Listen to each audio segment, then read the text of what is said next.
So here we are in R. I want you to load a few packages. If you don't have them, do install packages and use the same names in quotes in parentheses. So we'll need the tidyverse. For the upcoming ones, we're going to need Vim.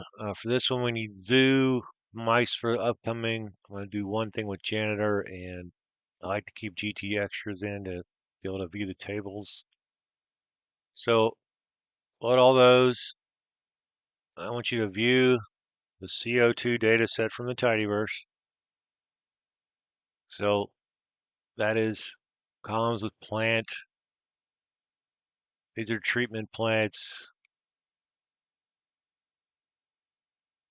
uh, monitoring uptake, CO2, and concentration, and the area, plant name, treatment chilled or non-chilled, concentration and uptake. All the values are here. I want to do this how you would do it in a scientific setting to develop a linear model. So what we're going to do is check for missingness first. I like to do this aggregate from the Vim package. 100% there. Blue is not missing. There are no NAs, like I said before. Then, so you get the same results as I do. Set.seed31 for reproducible results. That won't show anything, but it'll set it. Then, how you would do this, we take a whole data set, replace 5% of it with random missing to get an MAR, and then cut a quarter off for testing and 3/4 off for training. Impute on the 3/4 and then run your model on the test data. I'm going to use 15% this time. You should stick to 5 in a real world. So we're just feeding this with NAs for practice, basically. So I'll run these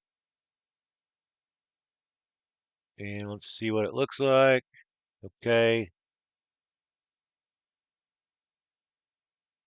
We now have NAs introduced randomly 15% throughout the concentration and uptake column.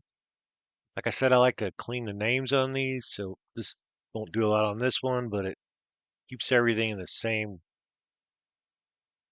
syntax on the column name so that they're easy to remember and type. If they had two words or something, there'd be an underscore. This just, uh, let's view it again. This just turned them into lowercase, all lowercase. Just easy to remember and type. Uh, Now let's view the missingness on that. And Vim has this, you can see the level. If it was above 0.05, you probably shouldn't be doing this, but we said we're going to do 15% for example purposes. And then the missingness by variable, whether they had one, two, or just one of each, or none. And another good way to look at that is MD pattern. That's from the mice. So what this shows is there were 61 observations where nothing was missing. There's 10 where only uptake was missing. 10 where only conc was missing. And 3 where both conc and update were missing. So the first package I want to do in this video is Zoo. Zoo's a great package. Does a lot of things. Time series data, rolling totals, all kinds of great stuff. One thing it does is imputation. And all the functions are na dot something. So na.aggregate fills NAs with mean. Not ideally what you'd want to do, but in a simple case, it would suffice. So first, let's check the mean of the concentration column. Well, it's NA. Anytime there's NAs in a column and you try to run the stats on them, another reason to either remove or impute them. the mean is NA. So to take care of that before you impute, to get the mean before you impute, you NARM equals true to get the mean of what's there. So the mean of what's there is 438.0986. And let's go ahead and get the uptake mean also, 27.19577.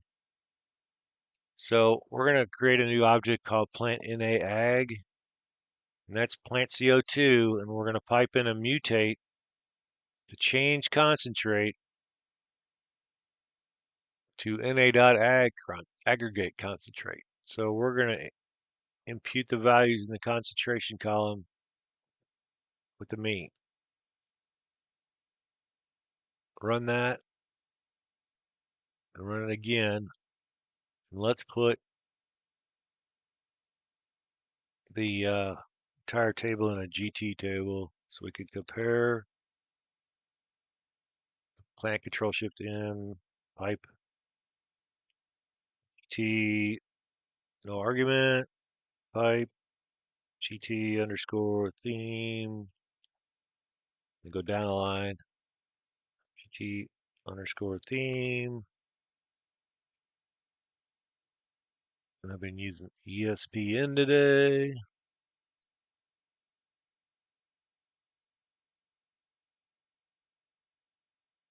Let's plant CO2.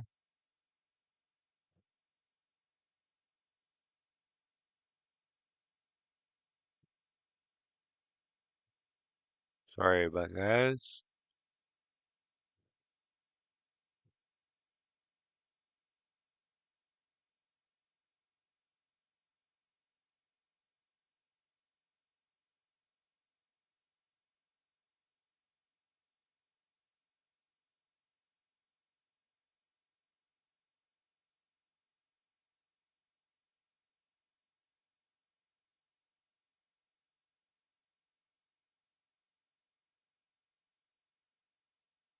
Now we can compare. Let's go up to the top here.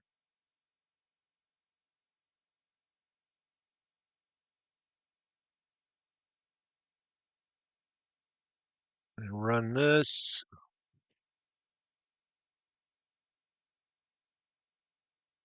So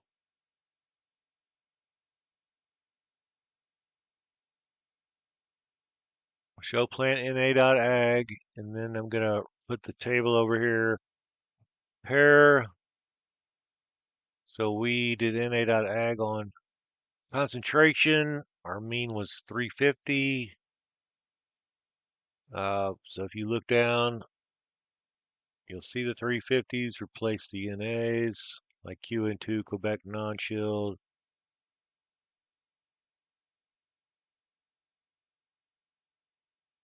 It should go 1,095. Up, and our mean was what 438.0986, and remember 27.19 for the uptake. So you see it's replaced the NAs here, here with 438.096 here and here. Okay, so let's go ahead and do the uptake column and do plant na.ag. Notice there's a na in the second row of the uptake taking the table. Let's go look at our second row. 16, 27.1957. That was our mean of the uptake. So simple, uh, imputed with the mean.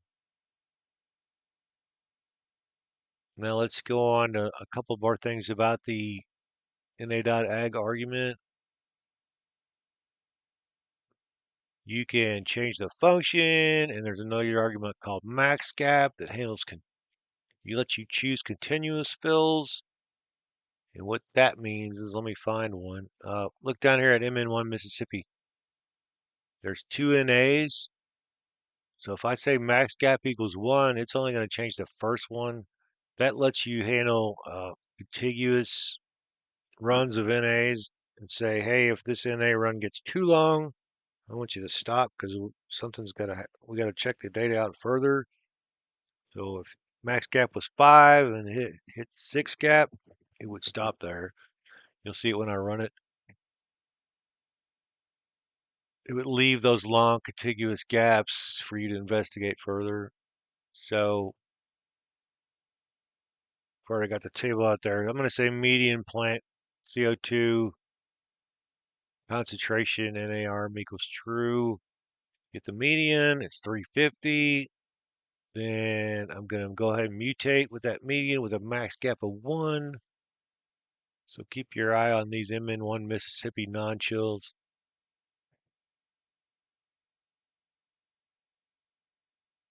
Where are they? MN1 Mississippi non-chills. It found a gap of 2 and didn't replace them. It did replace all the other ones. So that's the max gap argument with median. Approx, na.approx, that fills by interpolation. So let's interpolate. We'll just do the uptake column.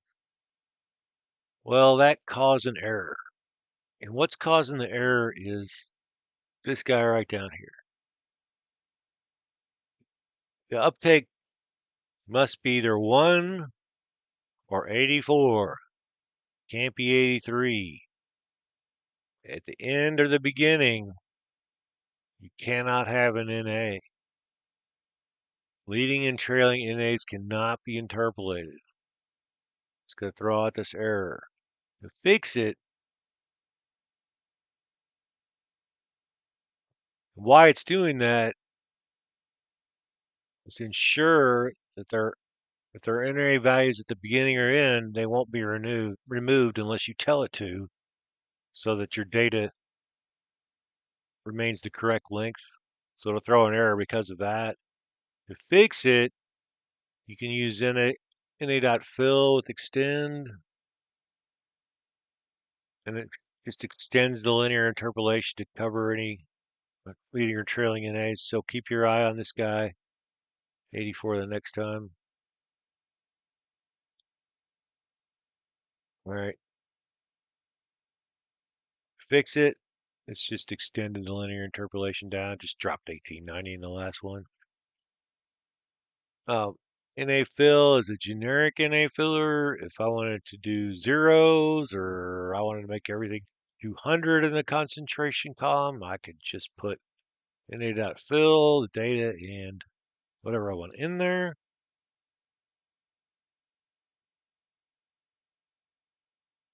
So concentration now, anywhere there was an Na has 200. Here's a bunch of them. Here, here, here. Okay, that's just an easy way to fill it. If you thought all your NAs was 0, truly, go ahead and put 0. Uh, locf, this last observation carried forward. So we're going to do that on the uptake column.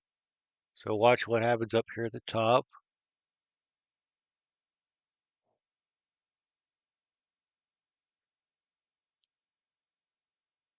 So 16 is carried forward.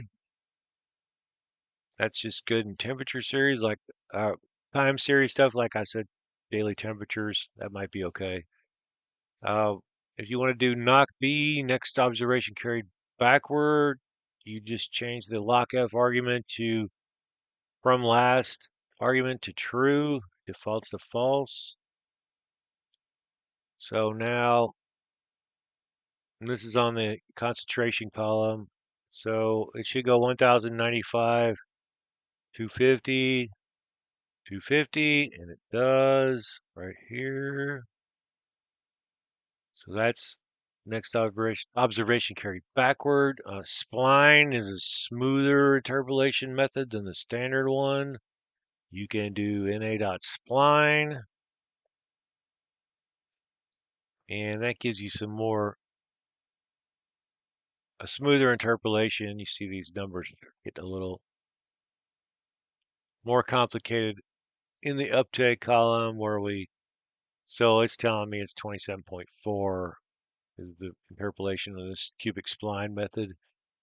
And there's one more thing you can do with NA, and that's if you didn't want the leading or trailing zeros. So uptake has this NA here. Well, I can na.trim plant CO2 uptake and take it off. The only problem there is you're actually removing a row from your data frame, and that's really not something you want to do. So make sure when you're using trim, that's why the safeguard's up there, and the approx won't let you do it. So make sure if you're using trim, that's really what you wanted to do. Okay, that's enough for this one. Next time we will do Vim. I hope you liked this one. If you did, please like it and subscribe, and I'll see you next time. Thanks, everybody.